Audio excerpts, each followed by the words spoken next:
So, hello everybody, and welcome to the Sideline Eye podcast. Another different version of the podcast coming this week. As we continue our build up till Armagh's semi-final clash with Donegal coming up on Saturday. At I think it's at 1:15 on Saturday in Breffni Park. So just something a bit different to try to keep us all entertained, and as we lead into the build up. We've got Frank Craig on, who is a Donegal man, and you might recognise his name from the Gaelic Life. He's going to fight Donegal's corner as we try to pick our Armagh and Donegal combined 15. And of course, for the Armagh side, with Paddy Savage joining us as usual. And we're going to discuss all the players that are possibly going to be on the field on Saturday. And if we were to put a manager's hat on us and we're allowed to pick a team between the two squads, what we would come up with. So thanks very much for joining us, man. And I suppose just to start, Frank, coming into this game, Armagh have no pressure on them. It's Donegal, they're going for three in a row. They're now one of the few challengers for Dublin now that Kerry are out, and either Mayo or Galway are going to be out after the weekend. So how's things around Donegal? What's the feeling going into this game? Things are good. I suppose there was such a huge build up to the Tyrone game, and even in a normal environment, in a normal world, it was meant to take place in May 17. I mean, the draws for the championship are usually made, the tail end of the previous year. So the build ups, you're always chatting 6 or 7 months. And with COVID, the fact that we didn't know it was going to happen, then it snowballed into November. There was word about home advantage being coughed up. The game was eventually played. I was at it, even stripping it back completely, no crowd, void of that maybe acoustic atmosphere that is unparalleled between those two when they meet in Balbafay. It was still fascinating. It was still amazing, and maybe some of the criticisms that we have between Cork and Kerry, in terms of the weather and that it wasn't an issue for Donegal and Tyrone that day. The pitch was a mud bath.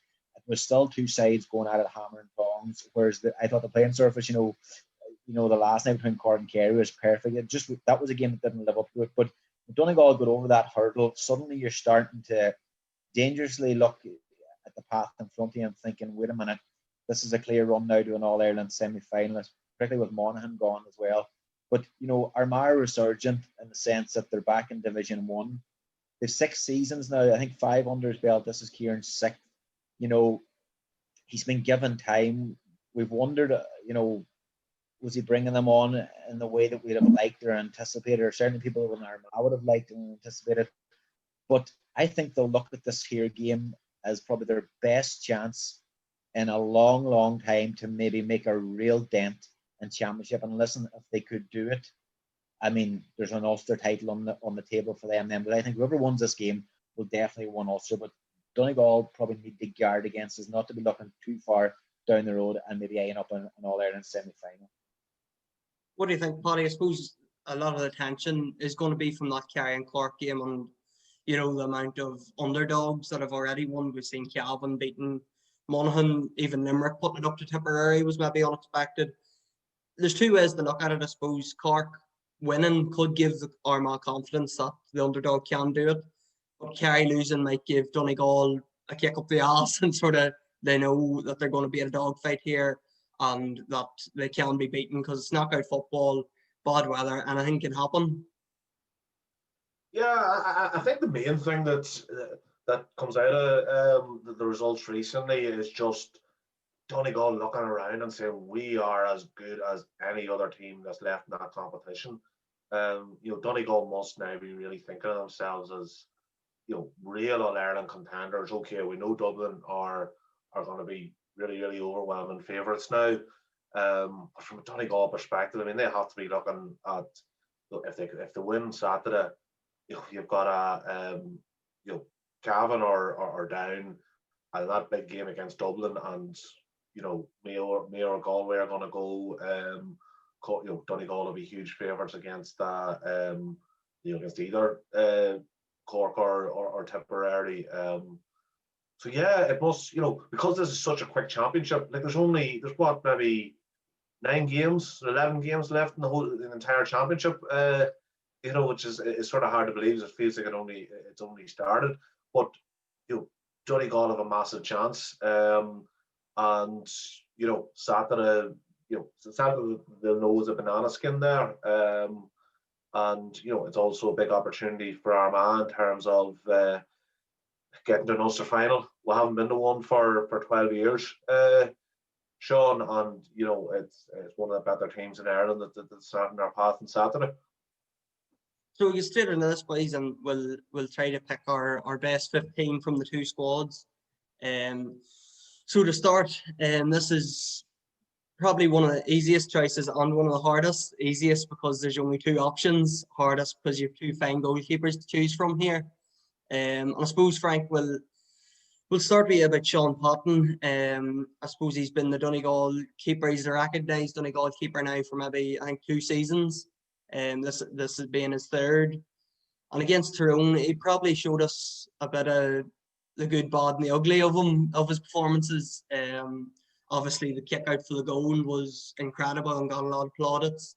But then you had I think he gave away, for Tyrone's first point, I think he gave away a bad kick out. And then, of course, Dark Callaghan's goal. I suppose maybe it depends what way you're looking at it. If it was Owen Bon Gallagher's fault or Sean Patton's fault, but it wasn't a great pass from the keeper back to Gallagher. So I suppose with Sean Patton, is he prone to mistakes like that, or is it just the pressure of knockout football and maybe the bad weather went against him? There's two things to kind of look at there. In terms of his dispatches, I think he's absolutely amazing. He's right up there with Stephen Cluxton and what he can do. Donegal are pushing up now. They're a bit more adventurous, and they're leaving the likes of Paddy. I know he hasn't played yet, but Paddy McBurdy and Jamie Brennan stick very close to goal now. There is always two up, and there's always an option there. Around that middle third, he can, between Michael Langan, Hugh McFadden, Michael Murphy when he drifts out, Jason McGee, Keelan McGonigal. You have 4, 5, 6 players that you're talking 6'3", 6'4". So Patton can go along to them, but the short kickouts in those pockets against Tyrone, I mean, to see it in the flesh, like you're looking to land the ball in a very small bit of space the way Tyrone were choking and trying to push up. And that's a super skill. I mean, the first one, of course, he got wrong. And listen, I think, if McCurry to go for a goal that there time, it might have put Tyrone in a really, really good position, but he took the point. I have no qualms whatsoever in terms of his distribution. If you're going to, take chances and try and be adventurous and offer something different that it's going to take to beat Dublin, sometimes you're going to get it wrong. In terms of mistakes, just maybe from, a normal sense of what we view goalkeeping as, he has made 1 or 2. As you say, Owen, I think most of the blame rests with Owen Van Gallagher for that goal. But to be fair, his goalkeeper, fisted the ball that landed at his feet on a very muddy day when he would have much rather than his chest. He made a mistake in Dublin and Croke Park back in the league pre-COVID. I think the explanation, he's very honest kind of fella, you ring him, he answers the phone, talks about this. I think it caught in the lights that night in Croke Park. But I wouldn't be overly worried about it. I think, if you're picking the second best goalkeeper in the country after Cluxton, I think Sean Patton has to be in the conversation. I think he's much more consistent than Niall Morgan. I think, obviously, Rory Beggan's quality in terms of what he offers scores, but I think that's a double-edged sword. Your goalkeeper's kicking points. Sometimes, there can be that conflict between maybe your two main free takers and then your goalkeeper. And I think there's been a bit of that with Monaghan at times over certain kicks. So, I mean, I would argue Sean Patton's the second best goalkeeper in the country. So I would definitely say that he's the best goalkeeper between himself and Blaine Hughes at this time, definitely. What do you think, Paddy? Blaine, I suppose, he's been Armagh's keeper now for 3 years. He has played every championship game since making his debut in 2017. He's undoubtedly Armagh's best keeper. But as Frank says, Patton is up there in that top 3 or 4 in the country. It's hard to sort of break into that for Blaine, isn't it? Yeah, I suppose maybe Blaine's in that sort of next tier. Sort of trying to improve it and get up to the likes of your clubs, your Rory Beggan, Sean Patton, and goalkeepers like that.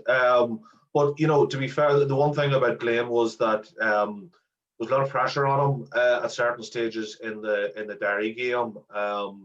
But Niall Grimley came on. And clearly the message was get a few kickouts to Niall there, and he did that. He did it really successfully. A lot of pressure too.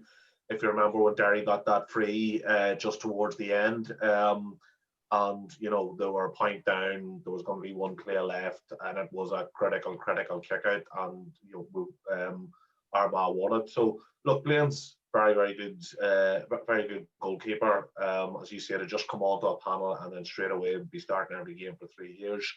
That says a lot about his ability. But if you're picking a player, you're probably I think Sean Patton probably shades it. So we'll go with Patton for a keeper, and we'll move on to the defenders. This will maybe cause a bit of controversy when we go into the defenders. I suppose to start, I'll come back to you, Paddy, and I suppose we'll start with the full back line. And one of the best fullbacks of the last decade or more has been Neil McGee. He's been a rock solid fullback for Donegal, their go-to man marker, and even again, I know he was took off at half time against Tyrone due to an injury, but he picked up McKenna and didn't give Conor McKenna a sniff. On the whole talk before the Tyrone game was who was going to go on McKenna and how they were going to do. And I suppose Neil McGee, he's maybe at the twilight time of his career now, but he's still a force to be reckoned with at full back, isn't he? Oh, definitely. Look, massively experienced player, one of the top players in Ulster, and yeah, he's one that you'll very quickly put down in your team, and he'll be getting on to, I think, virtually every team in the country. What do you think, Frank? Who jumps out at you on that Armagh side of the defence? Well, funny, you say we go to the full back line first. Listen, Neil McGee, I think, has been the premier full back in the country. I mean, he burst on the scene in 2007, actually, because Stephen McDonald couldn't believe he was 35 the last day. But Stephen McDonald, his words were that Donegal wouldn't have won what they won without Neil McGee in the edge of the square, and he's still there. I think Stephen McMenamin looks like a ready and able replacement too. There's that devilment, and there's that, cynicism in him that he wasn't found wanting either in Conor McKenna in that their second half. Funny, the one that pains me and hurts me here, Paddy McGrath's my own clubmate, and I've backed Paddy through thick and thin over the years. I mean, I think, the big statistic with Paddy is, in the last 3 championship meetings with Conor McManus, he's held Conor to 1 point from play. But at this moment, Paddy is struggling with injury and maybe fitness, and he's not in the Donegal team. So the lad I've been impressed with, and the lad that I would slot into that full back line along with Neil McGee and Stephen McMenamin would be James Morgan. What do you think, Paddy? James Morgan has obviously been a recognised Armagh defender now, an All-Ireland minor winner in 2009. He's one of the standout defenders. Not anybody watches the Armagh Club Championship. James Morgan's always in that top bracket. And I suppose from Armagh's full back line, you probably have James Morgan, Paddy Burns and Ryan Kennedy would all be recognised man markers, and Kennedy come out with a lot of plaudits the last day out for holding Shane McGuigan scoreless from play. So who in the Armagh full back line do you think would make this team? To be honest, Sean, I mean, I think there's a credible enough argument that the best man marker in inverted commas is as unbelievable as this might have seemed a year ago, but that Armagh's best defender has been Aidan Fogger over 2020. So I think you'd definitely be having Aidan in the discussion. I think he'd be putting down a fair claim, to be honest, to pick up at least one of at least one of the places in the defence, because he has been used as a man marker, and then he's been able to get forward as well. So yeah, I think probably maybe we'll talk about Aidan again in the half back line, but certainly in terms of taking on the opposition's best play, top forward, it certainly has been Aidan and Ryan Kennedy. I suppose the big thing from an Armagh perspective in terms of their defenders has been just the defensive shape, keeping out goals, and avoiding the concession of frees. And discipline. The discipline is so important. it'll be important on Sunday, and it's important for every defender not to be giving away needless frees. So what do you think, Paddy? Who will we choose for our corner man then? Well, if we're gonna, we'll maybe just go with Aiden then.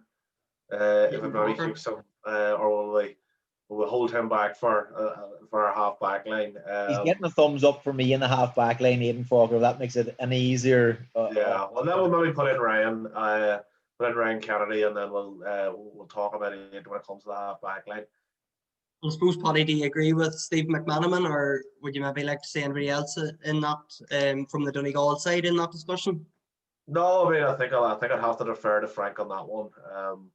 But yeah, look, Donegal, pretty good defence, and pretty strong throughout the whole pitch, to be honest. And half back line, so I suppose we'll have Aiden slotted in, maybe at centre half back there. He wore number 6 against Derry, and of course come up and kicked 2 points as well. Number 5, I suppose it's going to be hard to argue against Ryan McHugh. Frankie's been one of the best wingmen, whether it be wing half back, wing half forward, since Jim McGuinness brought him in. I think it was 2014, maybe was his first year. 2013, we actually came into an All-Ireland winning squad, but obviously it was a very bad season to come into because for one reason or another, remember Donegal capitulated badly in Ulster against Monaghan, and then were torn apart by Mayo in the qualifiers. But just reverting to Paddy's original point, yeah, I know we're picking 3-3-2, 3-3, but listen, there'll be matchups made by Kieran McGeady and Declan Bonner, prior to this year. And listen, if Ryan McHugh starts in the half forward line or half back line, there'll be somebody designated to go with him. So I suppose we can take with a pinch of salt where we're laying these boys. It's probably more important to get the best 15. But I think Ryan McHugh would be in the conversation for the best 15 in the country again. I think he's that good. I mean, pound for pound, we talk about that in boxing. I think pound for pound, what Ryan McHugh offers you is brilliant, and particularly in winter football, his ability maybe to ride a tackle or dip a shoulder and take a man on. He's going to win a lot of frees. He has this great habit of, particularly probably because he's vertically challenged, a lot of tackles seem to get him around the head. He's almost like a poster boy for concussion in the last 2 years because he's had a number of serious kind of things. He throws himself into everything. I mean, every bit and every ounce of skill to go along with that there, two-footed, pick a pass. The understanding he has with Michael Murphy is ridiculous. We've seen some of the goals, over the years that those two have combined and set up. So, yeah, Ryan McHugh nailed on, and it's probably no disrespect to anybody, but I think Ryan McHugh would probably be nailed on a national side as well. And in terms of, I think he's 3 All-Stars already. So, yeah, listen, the Young Footballer of the Year too. He's 2014, he's quality baller. But I don't think there'll be much arguments made for Ryan McHugh not getting into the team. That's Ryan and Aidan will have, and as Frank said, Ryan McHugh's going to be a marked man. And even if he's playing wing half back, a defender from the Armagh side we have lined out here is Mark Shields. He's probably going to be the one to go to wing half forward to man mark Ryan McHugh. So I suppose who do you see out of either side getting in this last spot in the combined 15? This was one clear. Others is Owen Ball Gallagher as well. Frankie be big fan. Really strong. Big fan. He's a lad that went to Australia and apparently, by all accounts, done very well in the 2 weeks he was over there, but had little or no interest in giving that a go for any prolonged period. He came home again, and I think the word was that he really impressed the people out there. It was like a combine where a number of sides have been looking at him. Listen, all the things that Ryan McHugh he offers you. He ticks a lot of the same box. Probably just maybe not as polished as Ryan, but maybe offers you something more in terms of he can play cornerback, he can play wing half back, he can play in the centre too. Whereas Ryan, obviously, you wouldn't use him in your full back line, but he's real quality as well. He had a really nasty injury that kept him out, for the guts of a year in terms of a broken leg. Bounced back from that there. Doesn't seem to have, missed his trick. We talked about that mistake that he made against Tyrone. I think the conditions and so on probably lent itself in terms of the ball as well, Patton gave him. But he'd be my choice as well. I just think he's established. He's probably the premier wing back maybe in Ulster on the other side. If we talk about using Ryan McHugh at number 5, Owen Van's probably the recognised number 7 that you see a lot of pundits, you know, putting in all-star selections or national selections as well. You know, he's rated outside Donegal, and that's always a good barometer too. So we agreed that's Owen Bon Gallagher in then, Paddy. Yeah, I mean, look, if you just look at sort of what he's achieved in the game, you know, in terms of winning those couple Ulster Championships, you know, he's an All-Star nomination. He, Irish News Ulster All-Star, was in the Sunday Game Team of the Year back in 2018. You know, that's a hell of a CV for any player, and he'd be very hungry, I suppose, coming back after that injury. So, yeah, I think, you know, the 4 Donegal defenders, and then, you know, the 2 best defenders for Armagh this year so far have been Brian Kennedy and Aidan Faulkner. So I think that makes sense. Sean? Yeah, I don't think there'll be too many arguments about that. So we'll move on to the middle of the field, and I suppose maybe something that was discussed before the Tyrone game and after the Tyrone game was Donegal's physicality around the middle of the field and their height advantage.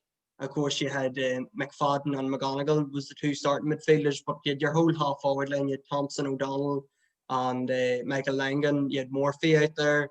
You know, you have 5 or 6 giants there for Donegal around the middle. And I suppose Armagh won't fear that. The 4 midfielders we have nominated here are all capable midfielders, all big men as well. And you've Rian O'Neill can come out and play there, and has done. He interchanges a lot with Oisín between full forward and midfield. So, Frank, we could see a good old-fashioned midfield battle here on Saturday. And funny, I think, Sean, you pulled the fast one here with Niall O'Donnell.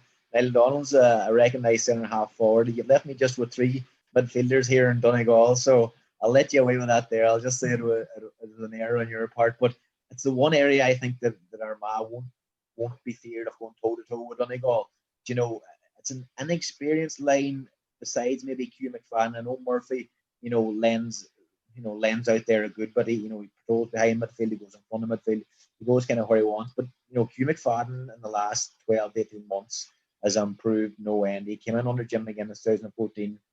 Lost a couple of his formative, maybe important years at Jay because he was dabbling in soccer, giving Sligo Rovers, he was at Finn Harps and all that. Took him a wee while to get back into the swing of things. But I mean, in terms of directing traffic now, I mean, he's every bit as vital and vocal as Michael Murphy, you know, patrolling, deciding who runs, setting the tempo. So out of Q there. In terms of Kieran McGonigal, I was impressed with him the last day. I thought, you know, it was a solid debut for a man starting.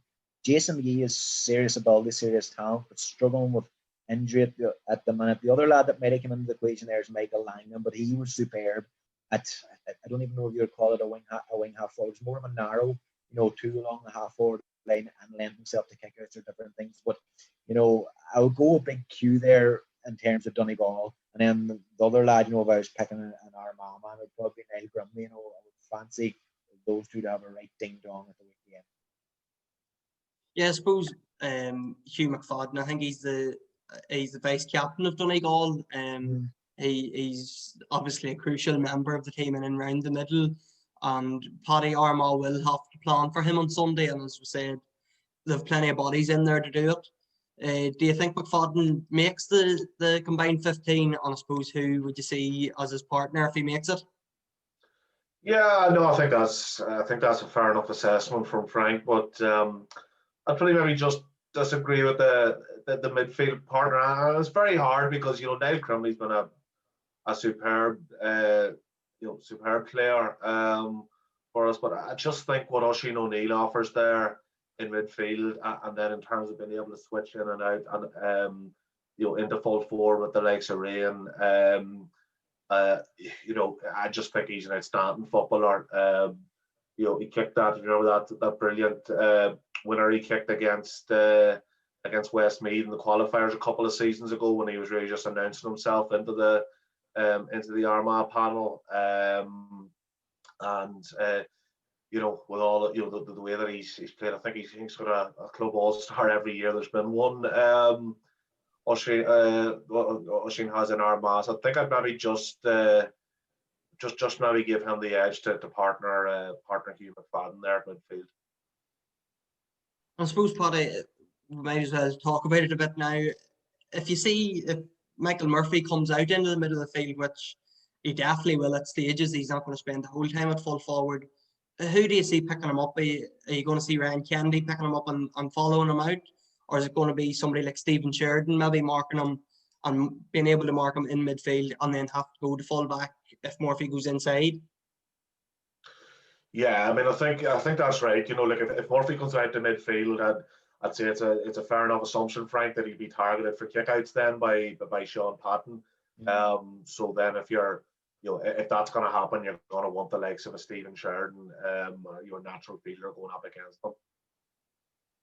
What do you think, Frank? Who would you see from Donegal's perspective? Do you think will Murphy spend most of his time out round, or maybe is there a sense that Armagh maybe don't have that height in the full back line that he might spend some time at full forward? It's listen. You look at some of the heat maps that some of the lads are producing there on social media. Really impressive work. But Michael Murphy's a lot of things. But one of the things he's underestimated for is his mobility.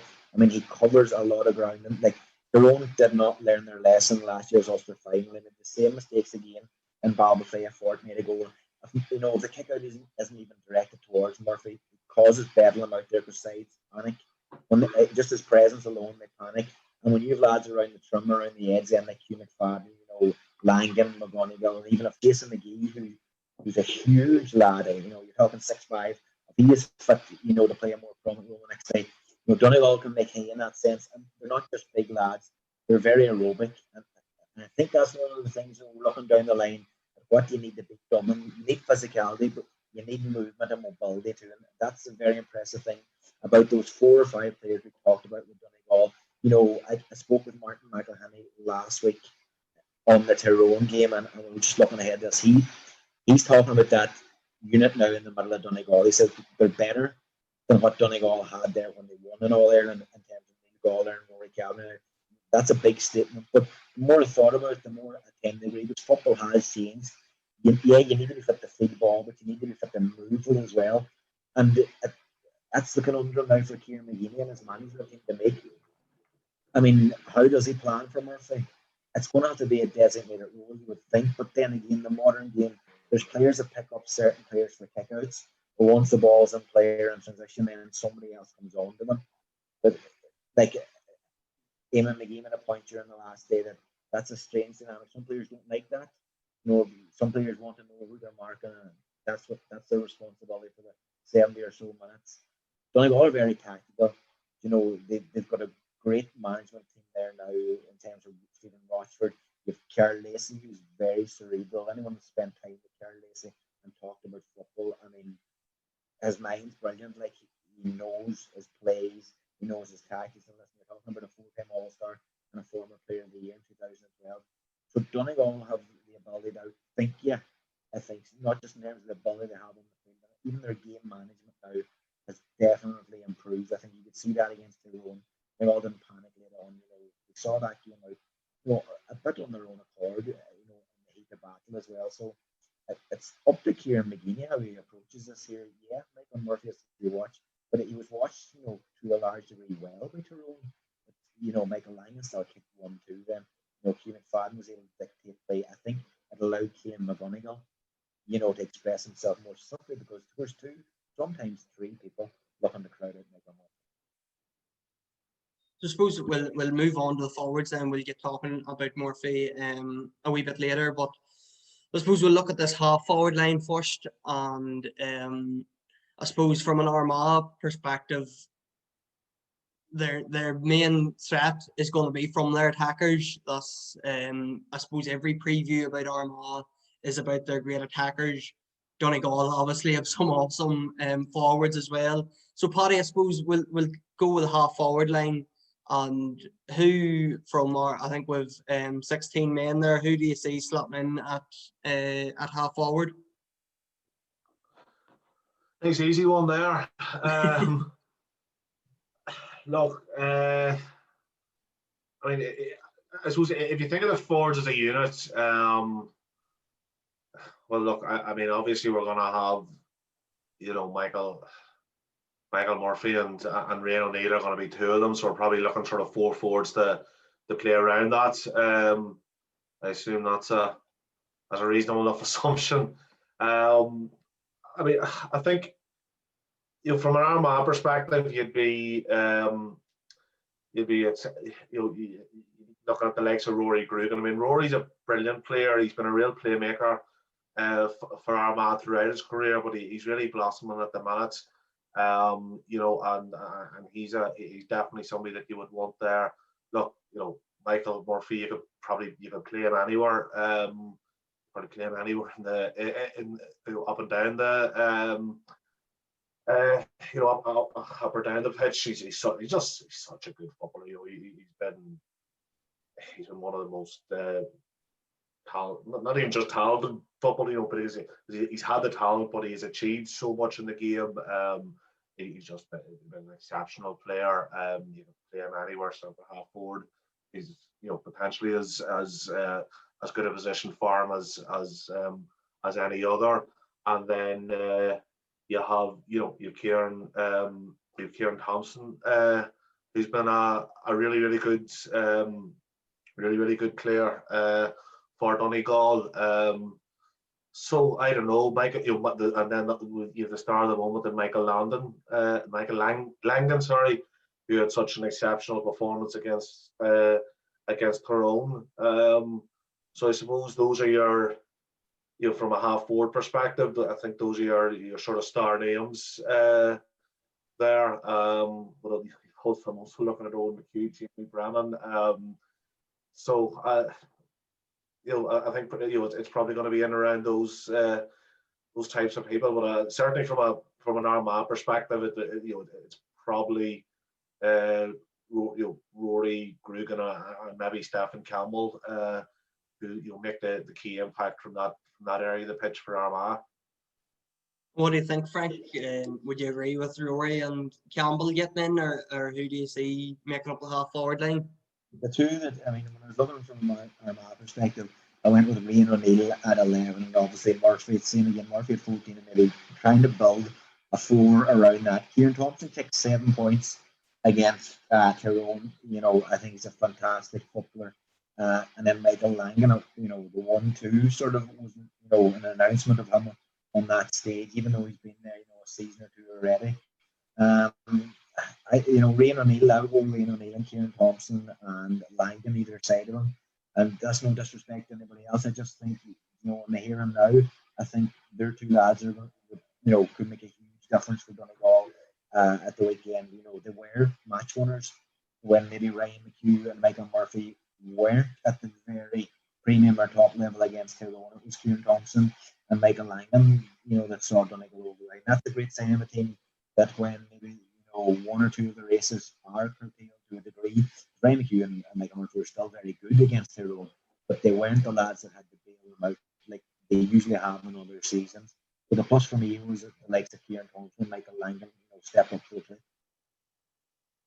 What do you think, Paddy? They were two you mentioned. Would you be happy enough with Rian out on the half forward line, or do you see him more inside, maybe with the likes of Murphy? Yeah, I think you'll be playing Rian inside.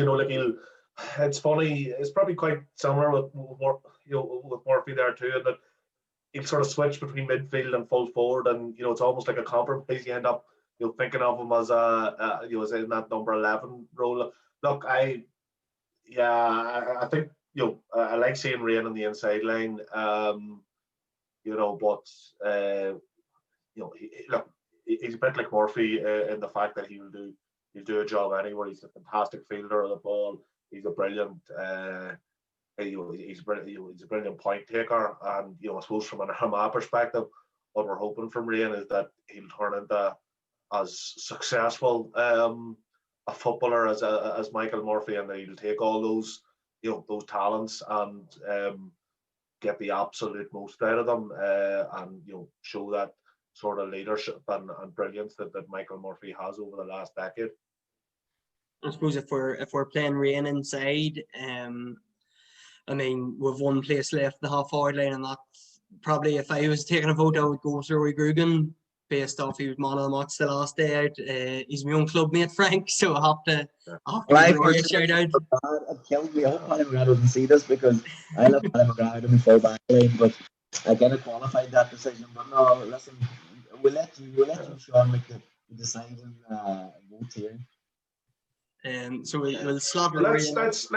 well, why don't we just keep the anticipation going, Sean? So if we say that we're agreed that Ryan and Michael Murphy are there, and Langdon and Thompson, and with Langdon and Thompson, and with 2 more places to make. Does that work? That's Yeah. 100%. So we've two places left and plenty of talented forwards to make them up. So I suppose, Paddy, shout out who you think deserves at least one of them anyway. I'd probably make a big case for Stephen Campbell. I just think that he can be so important a player. I think he's got that dynamism that, as I choke over my words, that any team needs. He can pick the ball up from the sidelines, charge forward. He's got pace. I think he's, it'd be sort of a toss-up in my head in terms of effectiveness for Armagh over the past season or two, between himself and Rory Grugan. But I definitely think Stefan, makes an exceptional claim for a position there. What do you think, Frank? Do you agree with Campbell, or what 2 players would you think should slot into them positions? We're talking about the full forward line now, the last 2, yeah. With 2 centre half forward and corner forward still going with Murphy and O'Neill inside. So somebody to accompany them and a centre half forward. Listen, I think Paddy McBrearty probably is the immediate one that jumps out. He's an all-Ireland winner, and even at the minute, with him, being injured, if Donegal were to be bowling up down the track, I think they can win an Ulster title without him. But I don't think they could get past Dublin without him. He is that good. He's just probably not been unlucky because he's been fantastic. But Michael Murphy clipses everybody. So Paddy's probably second fiddle, but there's no disrespect in playing second fiddle to Michael Murphy. McBrearty is one of the few forwards left in the country, probably along with Conor McManus, that can play up top in one ball. And Jamie Brennan actually is somebody that does that too. And that's what I like about both those players, that you don't have to ask them to drop deep. When you drop deep, then you don't offer anything maybe in transition or a counter. The question Donegal ask sides now, when they leave 2 players up top, hopefully Paddy McBrearty and Jamie Brennan at the weekend, sides have to, offer some protection to that there. So it gives Donegal scope then around that middle third to play more football than they might have done under Rory Gallagher, and even a different sort of game to what they played under Jim McGuinness. I think Paddy McBrearty is an exceptional talent. Power, pace, a wand of a left foot. So Paddy McBrearty would be the immediate one that jumps out of me. What do you think, Paddy? I think Paddy McBrearty has shown us enough. I think he's been about nearly 10 years now that he would probably get into most teams in Ireland. Oh yeah, look, if Paddy McBrearty's available, he'll be on the team. And I suppose maybe can we get any sense from Frank from Donegal as to are you expecting him to be lining out, or is he available for selection here, Frank? We were told he's available, but we were also told he's available for the injury is a quad injury, and at the time I remember a former county player telling me that you're looking at 5 weeks there, and 5 weeks at that time almost put you up to in a semi-final. Listen, if he was fit to go against Tyrone, he would have been strong in the last 10 minutes, because that was a game that was in the melting pot. They might err on the side of caution against Armagh and stuff that game out for 20 minutes to see what Armagh are made of. This could be a really, really tough game, and you might see him, or they could be bold and brave and maybe resist the temptation, because there's another lad there, Oisin Gallen, who is, superb, absolutely superb. He's full of ability, fearless. He's the new next big thing in Donegal, even though he's in their second season here now as well. But a precocious talent, took on a huge score at the end of that Tyrone game when other lads maybe couldn't find the space or even, the balls to take it on. We've seen that even with Cork the last night. Players were so scared to back themselves at the end of normal time and the end of extra time. Oisin Gallen against Tyrone score of the game. So even if Paddy McBrearty isn't able to go, you have a young lad to come in there, and what a deputy. So it's going to be interesting to see what Donegal do on Thursday, because I think, they haven't seen it vital and out in Dublin in an All-Ireland semi-final. I hope they don't take the eye off the ball again, but factoring in McNulty's inclusion from their off on Saturday will be part of that bigger picture, definitely. I suppose, Paddy, will slap McBurdy in there. I don't think there's any arguments about that. I'll give you the last word. Who gets the number 11 jersey? Well, you see, now I'm thinking about all the other players, because we haven't mentioned Jamie, and we have a lot. If we have McBurdy, we have Ray O'Neill, we have Michael Murphy. We've got a lot of strong, powerful runners now. So I'm just wondering, does Jamie's really different, graceful style, and ball winning ability, does he maybe come into it now? Do we have lots of players who are giving you the likes of probably Paddy McBurdy in terms of those, and Stephen Campbell, probably pretty similar players. So I'm now wondering, is that maybe edges towards Jamie if it's in terms of somebody to play number 11 and pick out passes? It'd be maybe it's Rory. So look, I'd be pretty happy to be the manager that's trying to make that decision, to be perfectly honest. And I'm a bit at a loss. I think if you had that team and you were saying, right, I can play one more player, maybe be Jamie. But this team isn't going to play, and the likes of Rory and Stefan are going to be really, really important to Armagh on Saturday. And look, Jamie had a great game against Derry, both before and after a needless black card. He is that sort of mercurial talent, and. Okay, we'll maybe we'll give Jamie the jersey just about, and we'll maybe play about a little with. We'll probably want Jamie a bit closer to goal, and maybe have Rain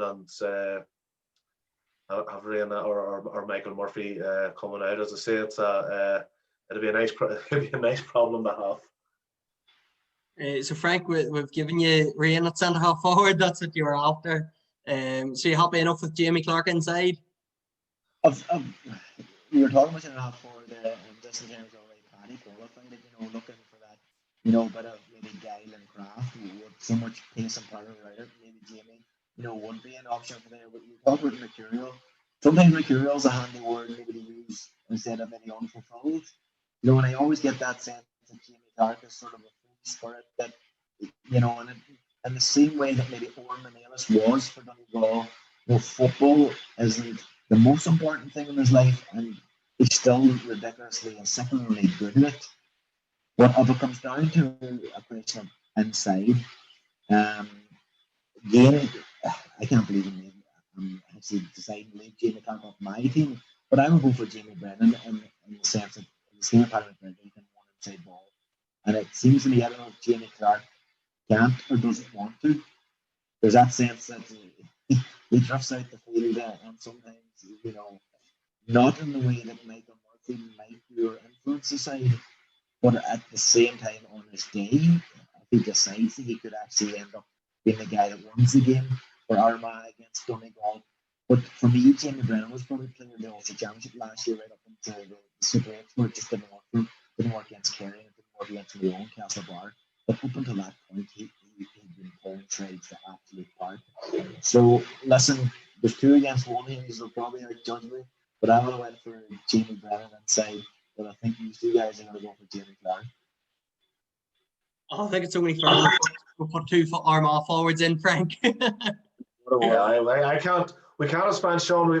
We can't have spent the last few weeks, talking about how wonderful we think this Armagh forward line is, and how it's what's gonna, hopefully, just, but it certainly brought us up to Division 1, and it's gonna maybe sustain us and run the championship and then only get one of them into the team. So they're going to have to try and find two Armagh men in there. The here and now, you have to kind of judge Donegal. I suppose they're going for a third Ulster title. I think they're going for 6th since 2011. But I mean, all that could be flipped on its head next Saturday if Armagh get the result. You look back to 2010, that great Armagh side on their way out. They're still, they embarrassed Donegal and Crossmaglen. But most of those same players were back, within the next year, winning an Ulster title for Donegal, and within 24 months, winning an All-Ireland. So, I mean, in terms of attitude, and that's why maybe I made that, differentiation with Jamie Bennett, Jamie Clark. Attitude and application is huge now in after 20 football. Talent's one thing, but you need to work every ounce and every drop of that there talent into the team and into the squad. And I mean, we were talking about Cork. I think Armagh beating Donegal on Saturday wouldn't be as big an upset as Cork was beating Kerry. I think Armagh have a really good chance in this game. They're back up to Division 1. Kieran McGinney is a taskmaster. He'll have these boys whooped into a frenzy. I think the time of year is going to be a great leveler. The weather isn't great for the weekend, so it could come into one of those games where it's trench warfare. And I seen Armagh and Croke Park against Donegal in 2014 as well, where Donegal allowed it to become one of those trench warfare games as well. And Armagh nearly beat Donegal. People forget about that because of the Dublin performance afterwards. But Armagh nearly beat Donegal that day. They came back 2015 then. Funny enough, under Rory Gallagher, Donegal blew them away at the athletic grounds. But I think this 6th season for Kieran needs to make an impression, needs to make a mark maybe and leave a legacy with not just this Armagh team, but Armagh 2008, 12 years ago since an Anglo-Celt last came back. So I'd be nervous about this game, and I know a lot of good educated GAA people in Donegal are a bit nervous about it. They don't see it as any kind of gimmick. What do you think, Paddy? Has Armagh got a chance, or how do you see it faring out? Yeah, no, I think we've got a chance. As to go back to the conversation with the Armagh forwards, I think any team that is going to be able to field a side with Oisin O'Neill, with Rian O'Neill, with Stephen Campbell, Rory Grugan, and Jamie Clark is going to have a chance in a game. Are they favourites? Absolutely not. Donegal go into this match as rightful favourites, as a team that are a genuine All-Ireland contender that had taken out only 2 weeks ago another genuine All-Ireland contender. They're an established Division 1 team. Okay, I know they had that season down in Division 2, but they've been Division 1 for the vast majority of the past decade. When we talked about, and you put it up on screen here, we're talking about these players, they're players that have gotten, all-stars, all-star nominations in Michael Murphy.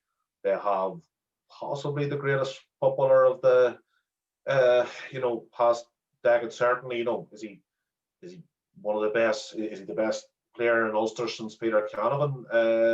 And Stephen McDonald and those players. I think it's pretty. I think it's pretty arguable, if not clear, that he is. We've also lots of players with or certainly some players with All-Ireland medals, lots of Ulster medals and that Donegal teams. So this is a step up for Armagh. Can they make the step up? I hope so.